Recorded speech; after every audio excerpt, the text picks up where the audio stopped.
And you do what at GA Carmichael? I'm an MA for Dr. Amanda Rice, And what MA? medical assistant. And how long have you worked for GA Carmichael? This is my second year, so almost And before then, where did you work, Mr. Moore? for Magnolia Medical Clinic. We was blessed at Medical Clinic at that time. And let me just get this preliminary question out of the way. You and I met for the first time today. Is that Yes. correct? Okay. And when is the first time that I met you over the phone? Yesterday. All right. And I asked you if you would come and testify. Yes. Correct. Okay. You're not here under a subpoena. No. Okay. All right. And how do you know Dr. Riggs? I met Doc in 2013, working for we was in Canada at the time, so Madison County Medical Clinic. Okay. All right. And what was you doing there? I was an MA. And what was your position there? Yes, And how often would you see him? every day. All right. And did you happen to watch him interact with patients? You said since 2013? Yes, Okay. And you worked with him from 2013 until when? about 2020. And 20, I'm sorry. about 2020 is the COVID. When COVID started. Right, and then I let it show. All right. And would you see him on a daily basis? Yes, And would you happen to have occasion to observe his interaction with patients? yes. Okay. And was there anything about his interaction with patients that ever caused you any concern?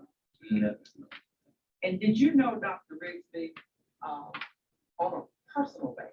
I would say yes. And how would you describe your relationship with him? More of like a mentorship kind of thing, like a father figure. You know, since my father had passed away, like he kind of stepped up as like a mentor for me. All right. And did you, what do you mean like a mentor? What does that mean? I think he kind of like saw potential in me based on my work performance at the clinic and wanted to see me do better. And at that time, I was like not in the mental space where I wanted to even pursue anything like further my education. And he kind of pushed me to do that. So that's why I consider him like a father figure too. And when you said that he would push you, tell the board what he would do to push you. He would make me go to school. He would tell me pick one. You're either going to be a basketball coach or you're going to be a nurse. So, and he would just continue to drill into me. But at the time, you know, I was making a little money, so I was cool. But he saw potential in me to do more. And, you know, he kind of cultivated for me. And what did you call? How did you refer to him? Pops. Spell it for us. POPS. And you understood, not making any decision, but calling him pops didn't make him your dad. You understood? Oh, yeah. All right. And why did you call him pops? I looked at him as a father figure, you know, and it was out of respect for me. You know, growing up, I was taught don't call nobody by their names. I just call them Pop. Don't call a grown person by the first name. Nah, you don't do that. Are you from the country too? No, I'm from Michigan. Oh, okay. All right. And how would Dr. Rigsby refer to you? So, And did you find that offensive? no, I kind of, it was cool. Like, I called him Pop, he called me son, this and everything. And did you ever have exchanges with Dr. Rigsby about how you felt with one another? No, I didn't have any feelings like that. Did you ever text him and say, I love you? Yes, or, "I love absolutely. you"? Okay. Tell the board about that. Oh, yeah. So, you know, I got to the point where I looked at him as an actual dad, and I would tell him I love him. Basically, because it was more of an appreciation thing, let him know, like, I appreciate what you're doing. And you weren't confused about your relationship with him either, were you? No.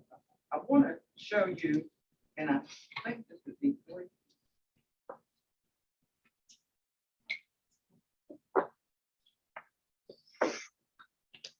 Thank you. That form. It has December the 21st, 2021, and at the bottom it has 001. Little base numbers to the corner, and it goes to 009. Do you see that? Yes. Okay. And have you seen these text messages? Yes. Okay. Whose text messages are those, Mr. Mark? This is between me and Dr. B. And where did these text messages come from? Okay. From your phone? My phone, yes. Okay.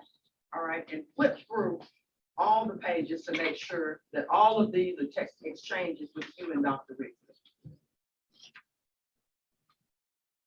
I know you're trying to speed up, so.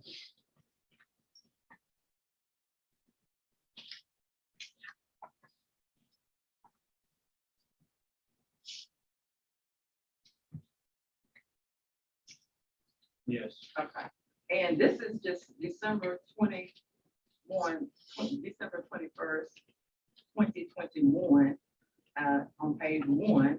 And then the next page, you said, checking on you, son. Would that be Dr. Rigsby? Yes. Okay, and he's referring to who is his son? Okay. And how did you reply? On December 21st. Yeah. Hey, Pops, I'm doing much better now today. My blood pressure was 160/99 before the vacation. And did Dr. Rigsby reply? Yes. Okay. And is Dr. Rigsby your physician? Yes. Right. And did you think anything inappropriate about him calling you? Well, I think I've asked you that. I'll move on. I'll get to myself. Look, would you look at the next page, please, 002. Tell me when you get there, please. Okay. It has January 22nd, 2021. Did you see that? Yes. Okay. It has, I love you, son. Who is that talking? That's Dr. Rigsby. Okay. And in the blue, what is the response? I love you too. Okay. And what, if any, sexual connotation did that email exchange have? None whatsoever. Are you sure? I'm pretty positive.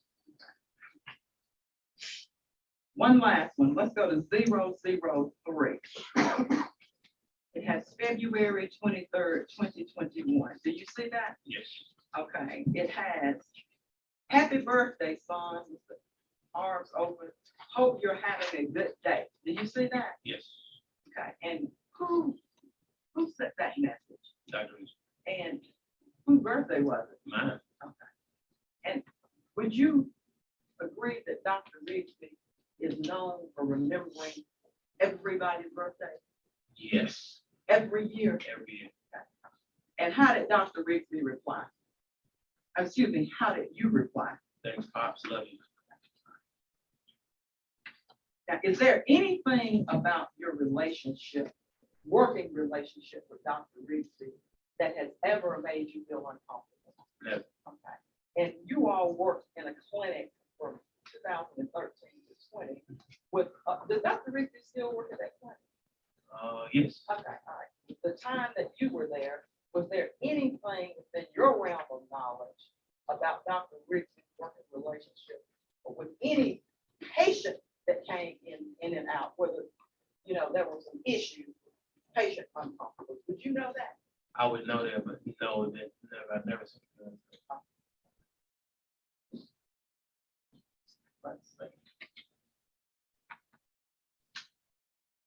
And have you ever seen Dr. Rigsby put his hands on a patient in a way that you considered improper while you worked with him during that time period? No.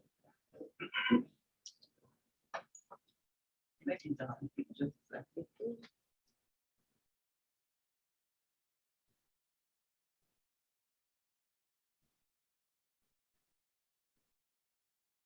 I can.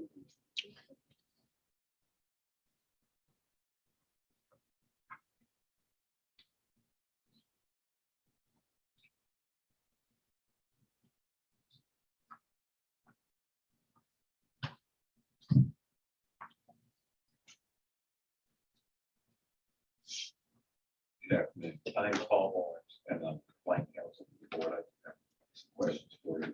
How long have you known Dr. Rigsby? 9 years. So you didn't meet him in June of 2021? No. You've known him for some time? Yep. The relationship with him has developed over that long period of time. Yes.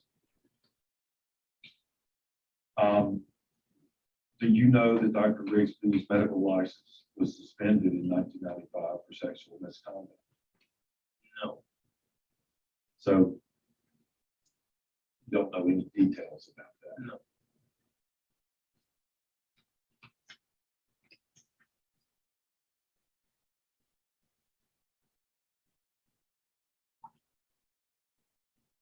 You were never present. Do you know who patient A is? If you don't, it's okay. No, I don't. Any redirect?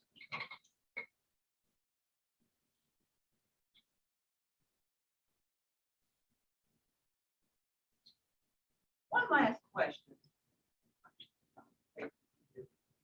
I think that he asked you something about, you know, anything about the history with Dr. Rigby, and you referenced 1995.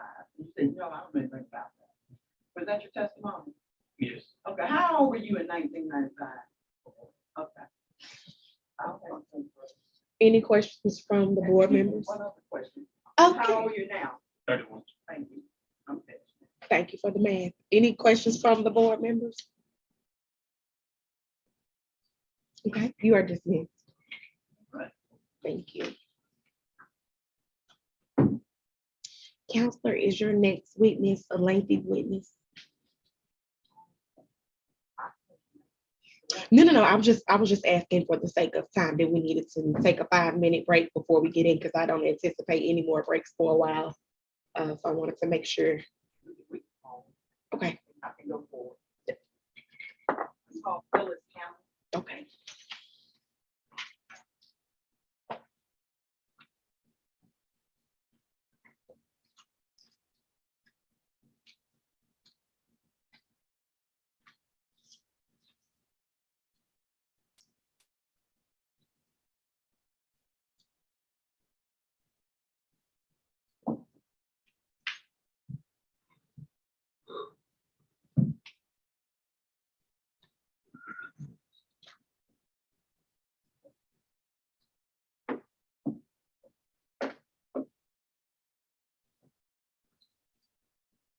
You can come on in.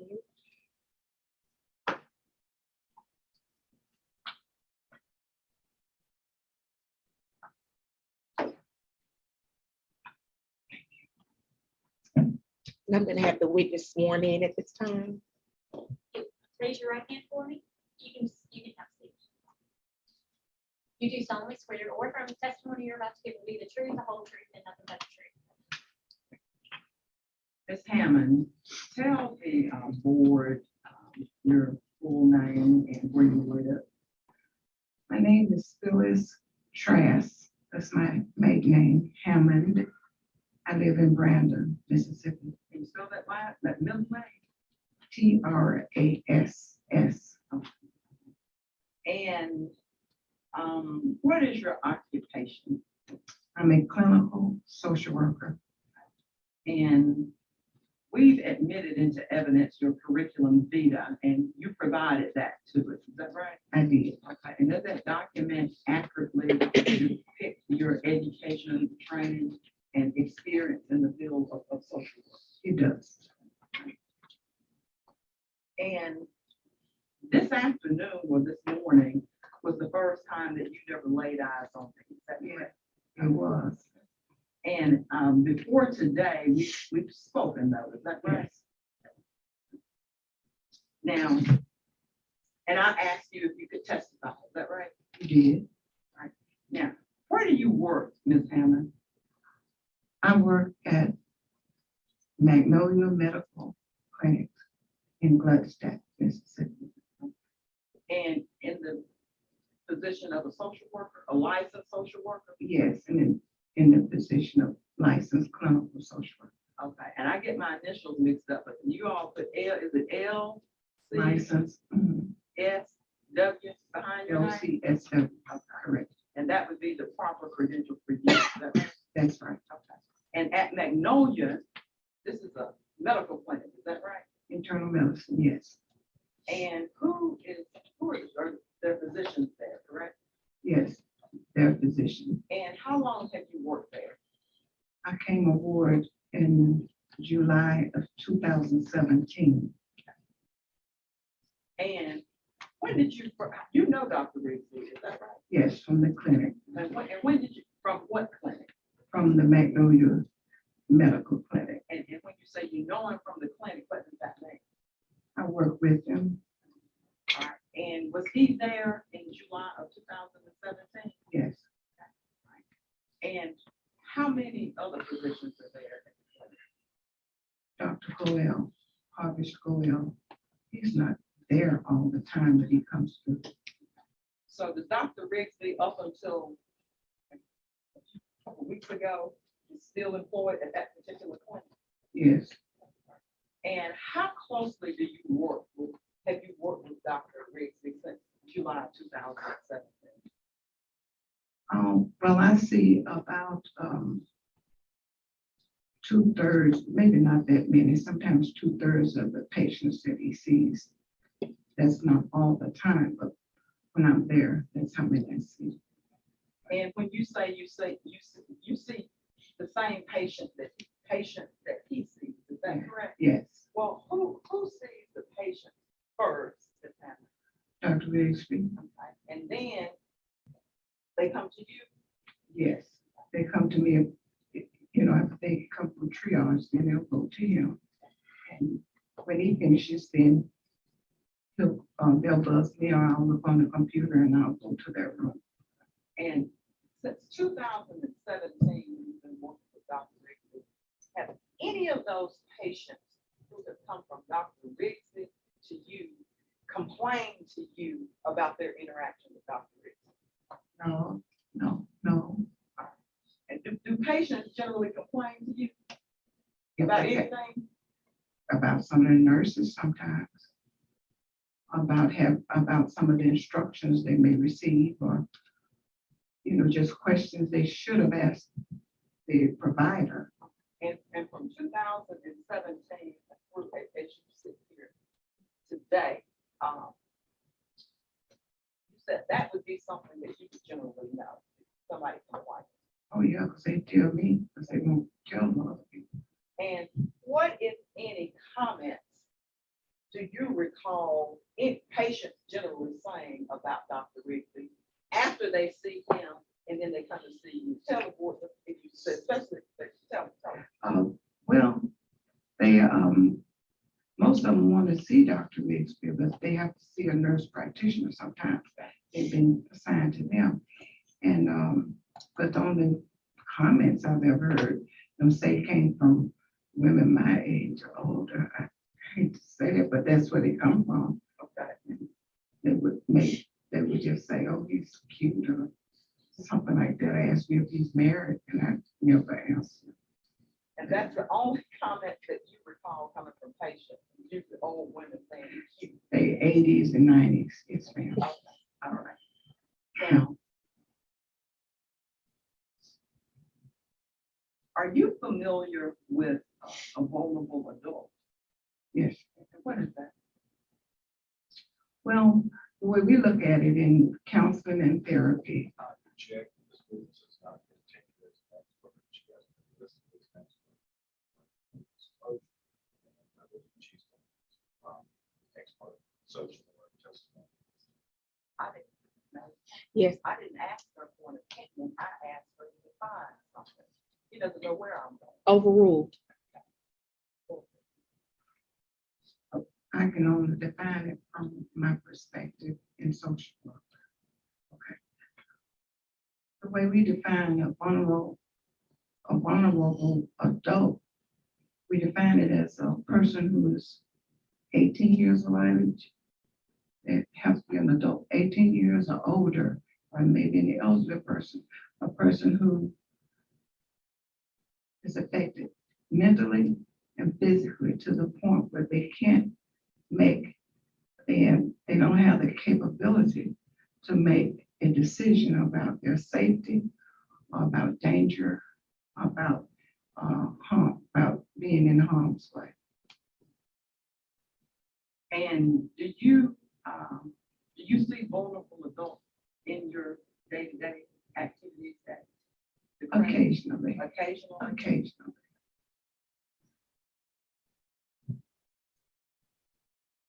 And let me back up and ask you something. Does Dr. Riggs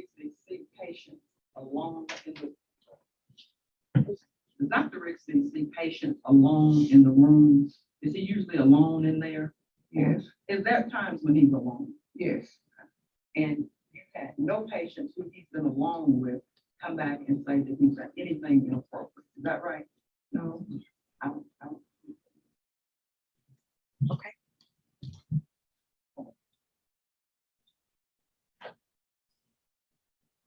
Good afternoon, Ms. Hammond. My name is Paul Lawrence.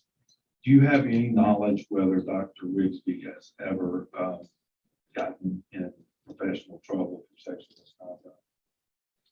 he told me, yesterday, but he didn't tell me what. He didn't tell me what. He just told me, that something happened back in the nineties, but he didn't tell me what. And I didn't press it because it didn't concern me. I apologize. I didn't mean to I'm cut sorry. you off. No, I thought so. I apologize. So you don't know any details about that? No, sir.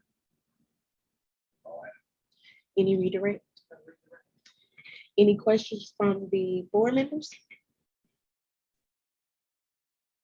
Okay, Ms. Hammond, you're free to go.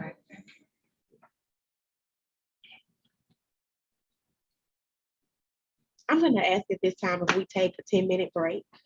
Thank you. I know, I try.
Waiting on Dr. Lippin.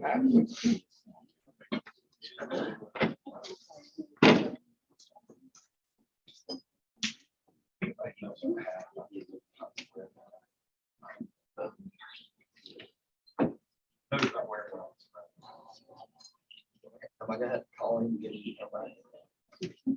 Probably.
We are back on the record at 4:15. And council was going to call her next witness. I would call, Dr.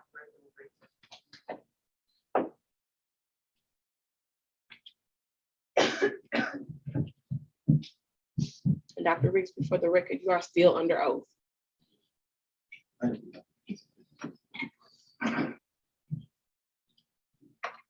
Dr. Rigby, I think that your, I think that your name has been established for the record.